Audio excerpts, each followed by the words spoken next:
Pemirsa, tidak hanya kerugian berupa korban jiwa, tetapi juga kerugian berupa ekonomi dialami oleh warga di Kabupaten Agam. Tepatnya kami sedang berada di Jalan Raya Simpang Bukit Kaduang, Kubang Duo. Dan seperti yang terlihat pemirsa, saat ini kita sedang berada di salah satu rumah warga yang terdampak. Dan visual yang Anda lihat saat ini pemirsa merupakan lubang besar dari sebuah rumah yang diakibatkan oleh bongkahan batu dan juga pohon yang mengalir dari puncak gunung menuju ke rumah. Dan pemirsa, kami saat ini coba untuk berkesempatan mewawancarai langsung pemilik dari rumah ini. Pak, dengan Bapak siapa Pak? Pak Alex Arjalil, Pak. Pak Alex, sebelumnya kami berbela-sungkawa Pak ya, turut berbela-sungkawa atas insiden terjadi Pak. Kami melihat lubang besar di rumah Bapak ini Pak, bisa diceritakan sedikit Pak seperti apa kronologinya? Ya, ini kemungkinan besar Pak dihantam dulu sama batu. Batu itu kan besar-besar Pak. Ada yang tingginya 1 meter, 2 meter, 1,5 meter. Jadi batu dulu, baru dihantam langsung tembus ke sini, keluar semua. Sedangkan ada mobil di parkiran di garasi sini satu sama di depan. Kemudian anak tidur di kamar ini Pak. Setelah anak tuh kaget karena suara dentuman sangat keras, jadi dia lari Pak. Lari mau ke depan tuh nggak bisa lagi. Insya Allah Pak, berkat pertolongan Allah, kemudian bisa keluar dibantu sama air karena dinding ini udah jebol Pak. Kemudian di depan itu ada batu besar. Anak tuh sama anaknya umur 2,5 tahun Pak, naik ke atas batu. Waktu itu belum ada Pak tim penolong, rekan-rekan. Dia naik ke atas batu sambil nyalakan HP, minta tolong. Nah, kemudian dia bertahan di situ. Setelah airnya agak surut, baru kawan-kawan bisa menolong. Karena waktu itu air diperkirakan tingginya juga sekitar 2 meter atau 2,5 meter Pak. Pak Alex, berarti secara tidak langsung keluarga Bapak itu terselamatkan justru dengan adanya batu yang membolongi rumah ini ya Pak ya. Kalau untuk kondisi keluarga saat ini seperti apa Pak untuk Anda? Alhamdulillah Pak, tidak mengalami luka berat, luka lecet-lecet karena mungkin terbentur sama kayu, air segala macam Pak. Alhamdulillah. Pak, untuk posisi keluarga saat ini berarti sedang mengungsi atau bagaimana Pak? Ya, mengungsi, kita tampung di rumah kita. Sambil kemarin tuh pas kejadian ada ditolong sama tim medis Pak untuk pengobatannya. Kemudian kita tampung di rumah kita. Pak, mungkin sedikit terakhir harapan untuk pemerintah ya Pak ya, terutama mungkin ganti rugi berkaitan dengan kerusakan ini, silakan Pak. Ya, saya mohon kebijakan pemerintah, baik pemerintah pusat maupun pemerintah daerah, terutama sekali kalau ada bencana gini Pak. Ya, masalahnya kemungkinan besar kita bukan menyalahkan masalah jembatan ya Pak. Ini kekuasaan Allah, kodrat Allah. Kita cuma bisa menerima. Ya, mohon dibantulah Pak. Kawan-kawan, saudara-saudara kita yang istrinya nggak terselamatkan, suami istri yang di samping rumah saya itu tante kalau bahasa nasionalnya Pak, meninggal, suaminya pun meninggal. Tapi malam itu juga tante bisa diketemukan, paginya sekitar jam 10 baru suaminya diketemukan. Pak Alex, kami turut berbela-sungkawa, doa terbaik untuk keluarga dan juga semoga liputan kami ini bisa memberikan masukan bagi pemerintah Pak Alex. Terima kasih Pak Alex. Dan pemirsa, itu tadi keterangan yang dapat kami sampaikan dari salah satu warga yang rumahnya terdampak dan juga keluarganya berhasil menyelamatkan diri meski imbas daripada insiden bencana alam tersebut. Dari Agam, Sumatera Barat, Yusuf Nicole, Dirhamsyah Maulana, Metro TV.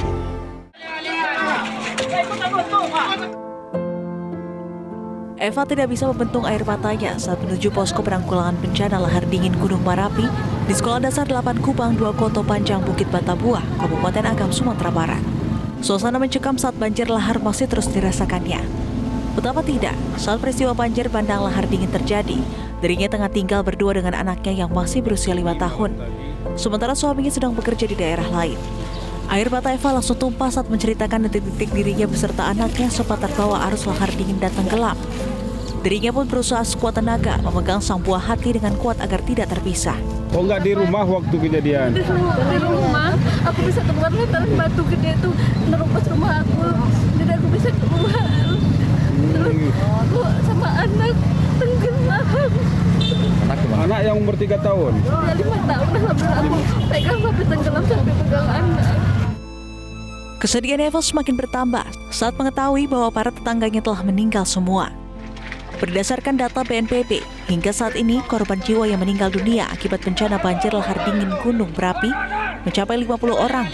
27 orang hilang, 37 orang luka-luka, serta 3.396 jiwa mengungsi.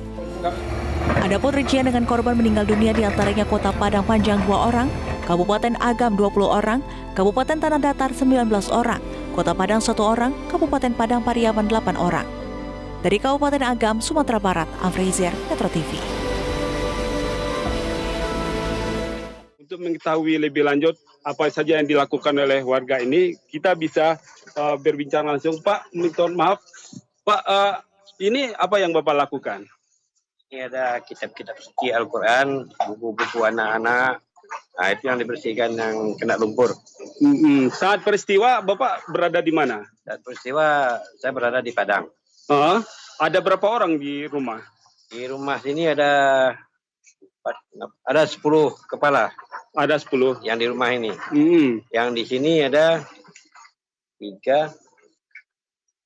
Sekitar 17 orang semua lah. 17 orang. Dari 17 orang itu 3 yang meninggal dunia. 3 yang meninggal. 1 belum ditemukan, Pak. Belum ditemukan. Oke. 4 yang meninggal. 4 yang meninggal. 4 yang meninggal Iya, dunia. 4 ya. Oke. Anak itu amalan itu. Nah, iya. Oke. Cucu Siap. 3, Hmm.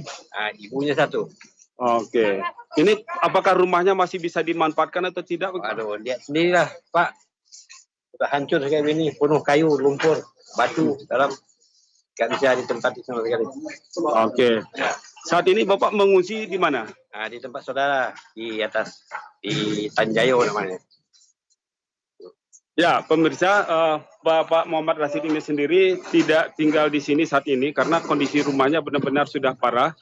Dia pada pagi hingga sore itu kembali ke lokasi ini untuk memeriksa barang-barang belia yang sudah atau yang bisa dimanfaatkan lagi seperti kitab suci Al-Quran yang sudah kotor untuk dibersihkan lagi, buku-buku bacaan milik anak-anak dan cucunya. Pembersihan ini juga dibantu oleh anak dan adik beliau. Nah, inilah kondisi rumah beliau yang sudah benar-benar hancur sebagian. Dan ini juga terdapat sepeda cucu beliau yang sudah tidak bisa dipakai lagi. 3 ruangan kelas dijadikan sebagai tempat para pengungsi korban banjir lahar dingin Nagari, Bukit Batabuah, Kecamatan Canduang, Kabupaten Agam, Sumatera Barat. Di salah satu ruangannya ada 13 kepala keluarga yang terdiri dari 63 jiwa. Umumnya yang menempati ruangan ini adalah lansia dan anak-anak serta balita. Salah seorang pengungsi, Emma, orang tuanya yakni Zamsidar, mengalami stroke ringan. Lansia berusia 70 tahun ini hanya bisa berbaring di tempat pengungsian. Dan untuk keperluan medis, Emma pun mencoba untuk meminta obat ke petugas kesehatan yang berada di posko, meski obat yang dicarinya tak didapatkan. Emma menyebut meski rumah mereka tidak hancur, namun kondisinya sudah memprihatinkan.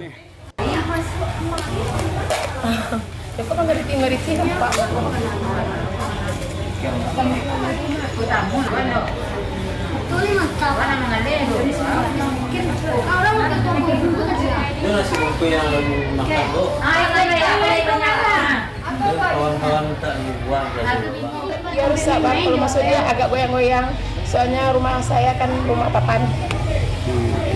Tapi bengkel tempat usaha habis total sama alat-alat. Pak Len, barusan kita juga dapat berbicara dengan salah seorang saksi mata. Ini ada Ramadhani. Ya, Ramadhani, bisa Anda ceritakan sewaktu kejadian itu Anda di mana?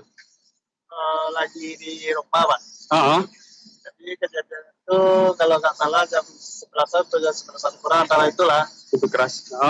Jadi ketika itu saya lagi di rumah gitu kan sama keluarga. Lagi ngumpul, tapi tiba-tiba ada suara gemuruh. Yang gemuruhnya awalnya itu Gunung Merapi yang meletus. Yang abu kapundanya itu turun ke atap, itu perkiraan awal. Ternyata makin lama makin keras suara gemuruhnya. Jadi penasaran pas dibuka pintu, orang-orang pada lari keluar kan. Keluar ada air besar di sana, ada banjir katanya kan. Pas kami mau lari, kami tidak sempat keluar karena air itu udah masuk ke pintu rumah. Sehingga saya keluarga langsung bertahan di dalam rumah dengan cara menutup semua pintu yang ada di dalam rumah. Ketika itu saya lihat di jendela, airnya itu sangat besar, saya lihat warnanya itu seperti tanah. Ada sekitar 20 menitan. Ketika airnya surut, yang orang tua saya ini tolong kakak perempuan saya karena terpukul juga di rumah sebelah. Rumah itu udah jebol karena banyaknya batang-batang atau kayu-kayu yang ada di bawah sama sungai itu. Sehingga udah menyelamatkan kakak, tiba-tiba ada tetangga yang minta tolong, di mana tetangga itu perempuan, tolong katanya kan. Awalnya saya takut karena tidak ada orang yang mau menolong, tetapi karena kuatkan mental untuk menolong orang, akhirnya saya tunggu di depan halaman rumah. Tiba-tiba pas mau menunggu depan halaman rumah, air kedua itu udah menunggu dari atas, sehingga saya pegang jendela kamar, jendela rumah. Pas mau megang jendela rumah, air pun langsung dihamburkan ke badan saya, sehingga hampir mau tumbang, tetapi kaki yang menahan gitu. Jadi waktu itu sempat naik ke atas atap ya?